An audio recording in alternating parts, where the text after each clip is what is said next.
in this scheme to convince the public in the United States and around the globe that Iraq was an imminent threat. Iraq was not an imminent threat.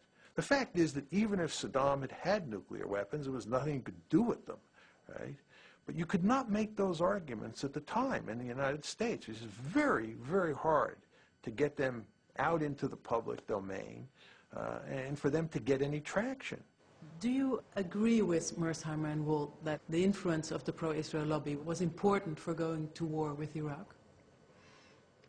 I do, but I would not have presented it the way they did, because I think that they underestimate ideas and they underestimate, if you like, emotions. They're very cold and realistic in their view of politics. And for them, since the going to war with Iraq is absolutely crazy, and it was pretty obviously crazy for many of us before, there must have been some pressure to do something so irrational. And of course there was. But they underestimate other factors. The illusion, for example, that we could have control of Iraq's oil and of the strategic region. The belief, which is a deep American belief, which was not invented by the Jewish lobby, that America knows how democracy should work and is an example to the world and has a moral duty and certainly a right to bring this example to the world. And it's all mixed together.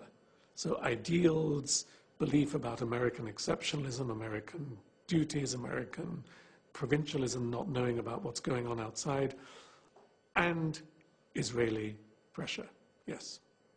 The suggestion that that the Israeli lobby, as he describes it, is in effect operated by the Israelis and reflects Israeli preferences is simply wrong and can be shown to be wrong. So you don't feel part of an Israeli lobby? No, I'm not part of an Israeli lobby. I have my own views. I'm sympathetic to Israel, as most Americans are sympathetic to Israel. I'm not incapable of being critical of an Israeli policy that I don't like. But the main point is that it is not the Israeli government that shapes the thinking of Americans who are pro-Israeli. Richard Pearl would probably say in response to your question, if you got the truth out of them, Israel's interests and America's interests are the same. And so if I'm an advocate for Israel's interest, I'm an advocate for America's interest. And I would say back to them, again as a strategist, bullshit. No two countries in history, and no two countries in the future in history, I will predict, will ever have coincidental national interest all the time. No way.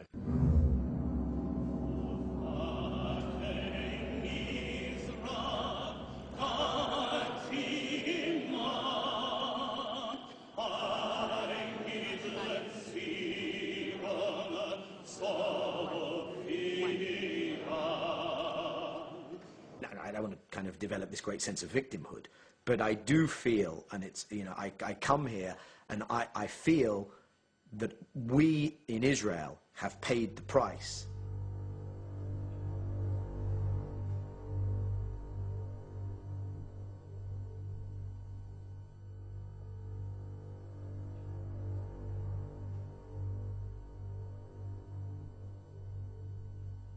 American Jews, surprise, surprise, are liberal Democrats when it comes to most issues, including the Middle East. So when you poll American Jews, they're for the peace process and they're for American engagement and they're for a two-state solution. And we did the Geneva Initiative and they were in favor of that as well.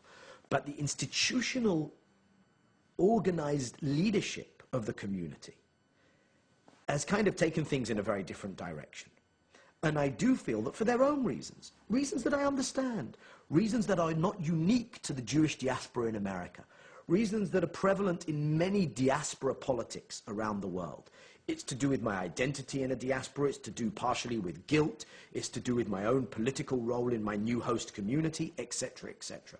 They've driven so-called pro-Israel politics in Washington in a direction which is directly antithetical to what is good for Israel. In that respect, yes, I do feel we paid a price. Of course, that has been increased manyfold under the current administration.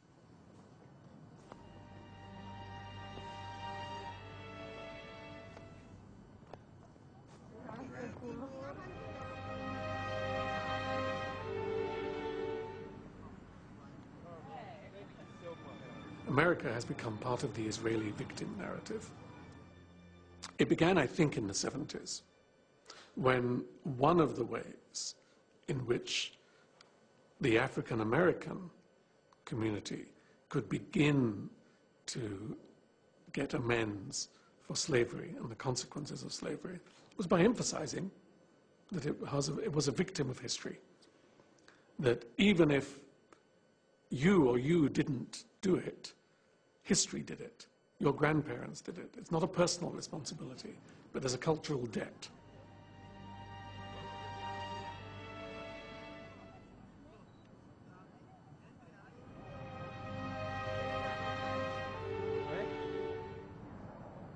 And the Holocaust, of course, is the ultimate victim narrative. And David Ben-Gurion, the first Israeli prime minister, knew this very well because he turned it to advantage, giving Israel as a whole country a victim narrative. If you can't criticize someone because he himself is a victim, what do you do with the whole country, which is a country born of victimhood, so to speak? I have been in conversations many times with people who are very reasonable and would say, yes, you're right. Israel does do bad things. The occupied territories, stealing the water, stealing the land, bombing the houses, etc. But remember what happened to the Jews. There is a background, there is a history, there is a reason, there is an excuse for this. And of course, you can say the same thing for the Palestinians. Remember what happened to the Palestinians after the Nakba in 1948 and so on, 1967. No wonder they have suicide bombers. You can always do this. There's always a relationship between collective past suffering and present individual actions. To turn that into public policy, though, is catastrophic, and that is what we see today.